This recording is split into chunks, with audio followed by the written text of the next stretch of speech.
Fala galera, beleza? Aqui é o Léo da Paraty 84 novamente. Queria primeiramente desejar um feliz 2018 para todos vocês, afinal esse é o primeiro vídeo do ano. E como prometido, uma sequência de vídeos aí bem diferentes, né?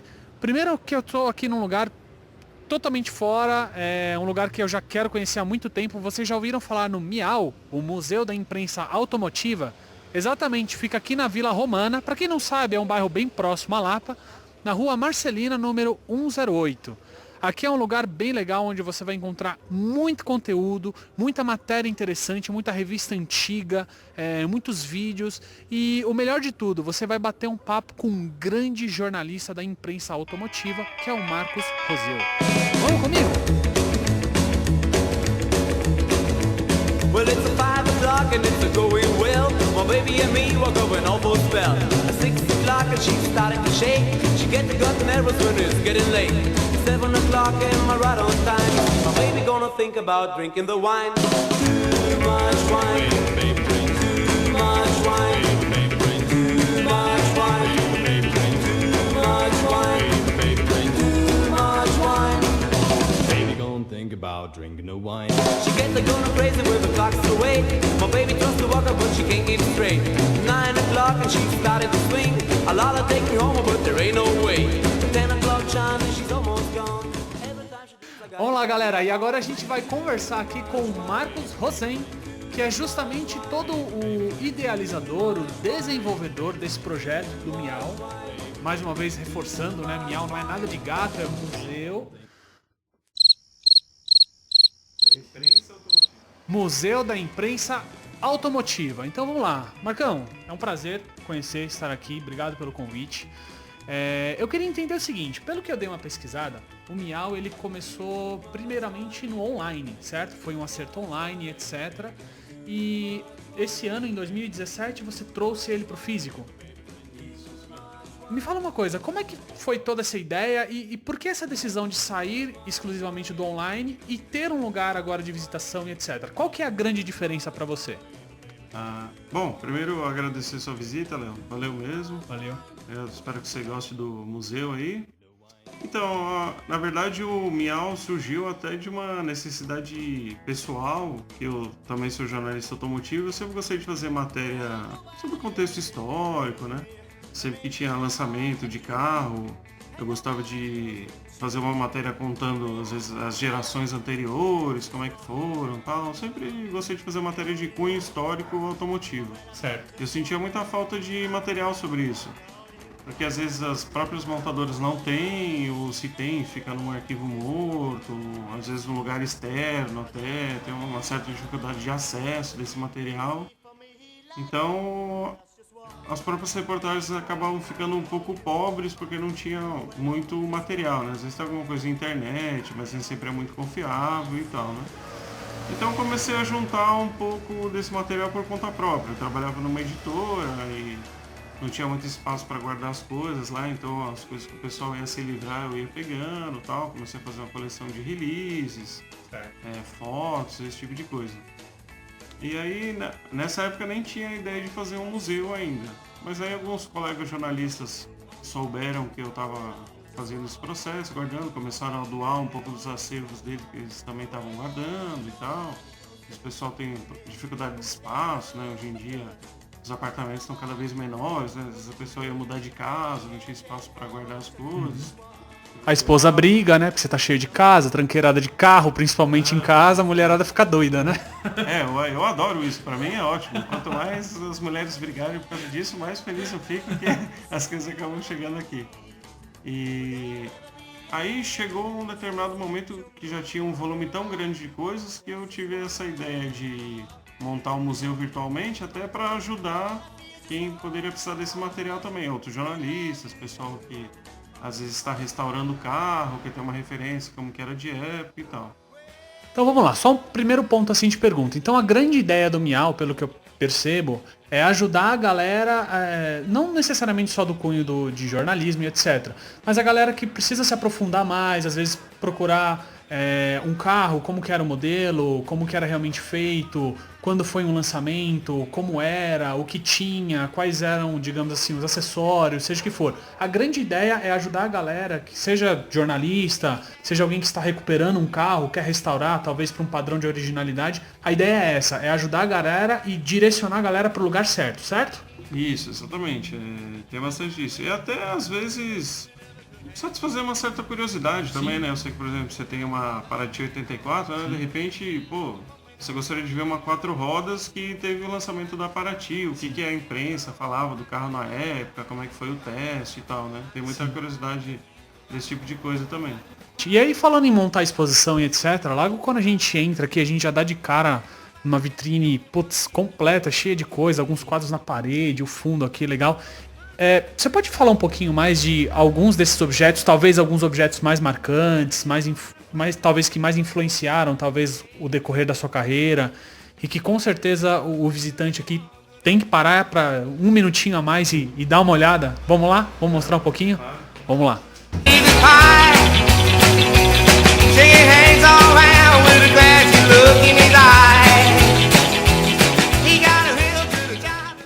Então, aqui logo na entrada a gente tem algumas publicações muito importantes para a história da imprensa automotiva, né? A gente tem uma 4 rodas número 1, que é de agosto de 1960, tem uma Motor 3 número 1, que é 1981, e tem uma revista de automóveis, que é de 1956, que meio influenciou bastante essas duas aqui. Uma das revistas mais importantes sobre carros. E elas têm uma curiosidade, tanto essa 4 rodas quanto a revista de automóveis, que nessa época, década de 50 e 60, tinha o hábito de fazer capas muito chamativas, que prendessem a atenção na banca e tal, uma coisa bem fotogênica, um carro, uma mulher, meio para prender a atenção do leitor, só que não tinha nenhum compromisso editorial, ou seja, essa revista não tem nada sobre carmanguia, E o carro que está na capa é uma carmanguia. Pois é. É só a capa mesmo. E esse Fairlane 56 aqui também não tem nenhuma matéria. Inclusive essa revista é bem extremada, que ela não tem nenhuma chamada de capa, tá vendo? Não tem nenhum texto, não tem nada. Não tem nenhuma manchete, é só a foto assim bem limpa. Eu gosto bastante desse estilo. Ou seja, nessa época aí a grande ideia era chamar a atenção do consumidor, de um potencial cliente, independente do que você colocasse na capa e o conteúdo que estaria dentro da revista. E tinha o contraste da capa com o interior da revista era tão grande que também, além disso, só a capa era colorida. O interior da revista era sempre preto e branco. Legal. Super caro na época, fazendo impressão colorida e tal, então ficava guardado só para capa. Certo. Aí, além disso, a gente tem alguns itens que foram dados para jornalistas em lançamentos de carros, inaugurações de fábrica, né? Tem umas coisas interessantes aqui. Esse aqui foi quando a Mercedes-Benz inaugurou a fábrica de Juiz de Fora para fazer o Classe A. Foi o primeiro automóvel Mercedes-Benz fabricado aqui, né? Esse aqui é da inauguração da Honda em Sumaré, 97. Também foi o primeiro automóvel fabricado pela Honda aqui no Brasil. Esse daqui é da inauguração da PSA, Peugeot Citroën, no Rio de Janeiro, Porto Real, 99. É legal que essa terrinha aqui é lá do próprio terreno da fábrica mesmo. Eles pegaram um lote lá da terra para fazer essa lembrancinha. Aí aqui também tem alguns itens bacanas. Esse aqui é do lançamento do Ômega 92. Legal que tinha uma amostra de cor, né, dos carros que os designers usam para escolher as cores. Então é a própria tinta do carro mesmo, uma cor de época. Temos também um raro Kia Claros de vidro aqui. Ele é tão raro quanto ver um carro desse andando na rua? Exatamente. Kia Claros. Tanto quanto, talvez. Boa. Aí temos algumas chaves aqui usadas em carros de teste, né, de imprensa. Tem Fiat 157, Brasília, Fusca, Corsa 2, alguns pendrives. Aí aqui a gente tem também dois itens bacanas, que são placas de teste de revistas de veículos, né, da Autosport, da Motor 3.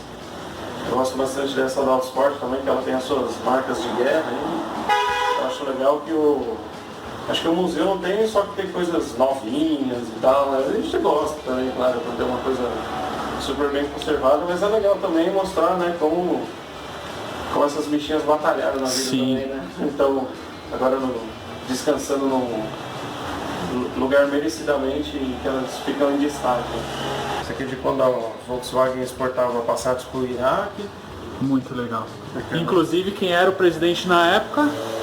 Saddam Hussein? Saddam Hussein, exatamente. A negociação foi feita com ele, era um negócio interessante. Apertaram as mãos. E era uma triangulação, na verdade, né? Porque o Iraque pagava os carros com petróleo. Falava, pô, você ia fazer o que com petróleo, né? Na verdade, a Petrobras pegava esse petróleo e pegava o dinheiro que seria dado para o governo do Iraque e pagava voos relativos aos carros. Era uma triangulação, assim. Um negócio bem diferente, assim. Você vê que na época o pessoal se mexia bastante, assim, né? Foi obra do Wolfgang Sauer, que foi um presidente da Volks por muitos anos, um cara histórico, super importante para a indústria também.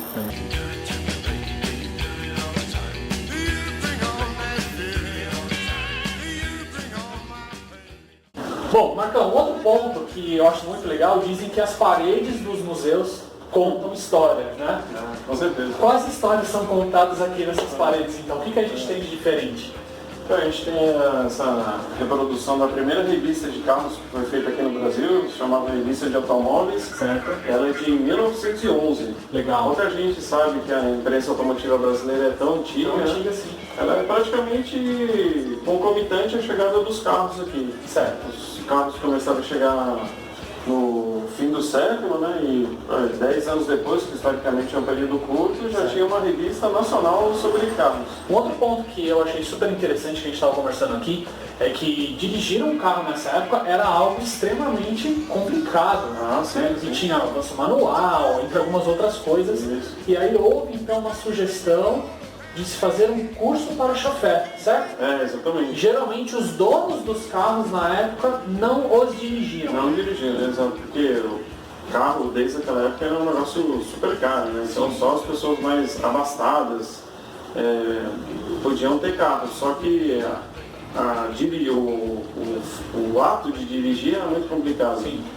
Tinha um monte de alavanca, pedal, para dar partida, tinha que gerar manivela lá, você sujava a mão e tal, né? Você acendia o farol na mão lá, né?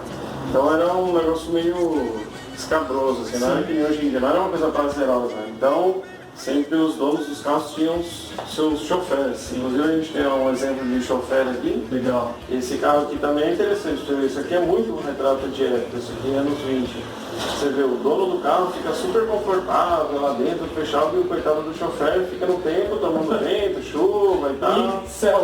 Ele se vira. Exato, era uma divisão bem clara, assim, esse carro, que é um Fiat, mostra bem o retrato dessa época. Hein? Legal. Uma outra imagem aqui que o Marcos estava falando que marca muito, ela é muito forte, ela é bem legal, é que parece que houve uma chegada de uma espaçonave alienígena numa pequena vila das antigas, que foi justamente o retrato da primeira viagem de carro entre São Paulo e Rio de Janeiro, certo?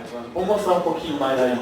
Aqui é no interior, na cidade de Cruzeiro, aqui já foi a chegada a São Paulo, eles vieram do Rio para São Paulo, né? O antigo bairro que era chamado Alto da Penha. Você vê as pessoas tudo em volta, né, espantadas, né? O que é esse negócio e tal? Porque imagina, 4 malucos chegando em cima de um troço desse tamanho, que se mexia sozinho, fazia barulho, soltava fumaça. Era praticamente uma espaçonave alienígena mesmo. Né? Você vê que desde o começo, desde o seu nascimento, o carro despertava muito interesse e tal, né? E esses 4 heróis aqui levaram 36 dias para vir do Rio a São Paulo. Obviamente não existia nenhuma estrada, nem nada, né? Eram por picadas no mato, fazendas, esse tipo de coisa. Verdadeiros aventureiros da época mesmo, né? Porque também não tinha posto de abastecimento, né? Não tinha SOS estradas, né? Pelo menos não tinha pedágio também, né? Sim. Alguma vantagem já tinha.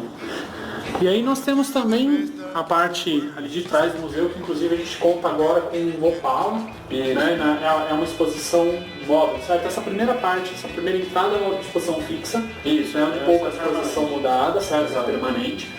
E aqui atrás, vira e mexe, a ideia é você trazer algum carro, alguma curiosidade diferente. É uma exposição temporária, até para um visitante do museu que já veio. Se ele vier depois de algum tempo, tem uma novidade e tal. Legal.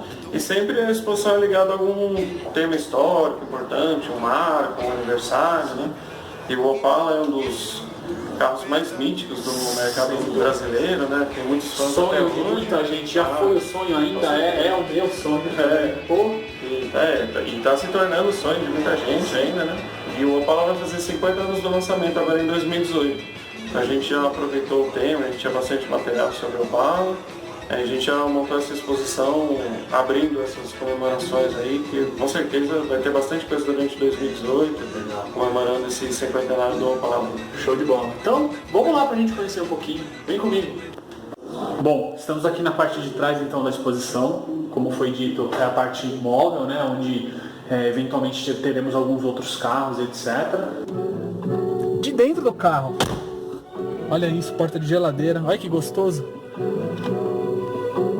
E o áudio que vocês estão escutando, obviamente, do vídeo, é o áudio que está sendo projetado dentro das caixas de som aqui no carro. Entre no Chevrolet Opala. A gente tem essa área aqui que é de vídeo, então tem um pouquinho de câmeras antigas, as fitas, né? Tem essa fita Betamax aqui que o pessoal usava profissionalmente bastante, né? Bom, terminando aqui de subir as escadas, né? Cara, a parte de cima aqui também é espetacular, linda, tem muito conteúdo legal. Aqui é um ponto bacana que a gente pode pôr a mão nas coisas e pegar as revistas e dar uma consultada aqui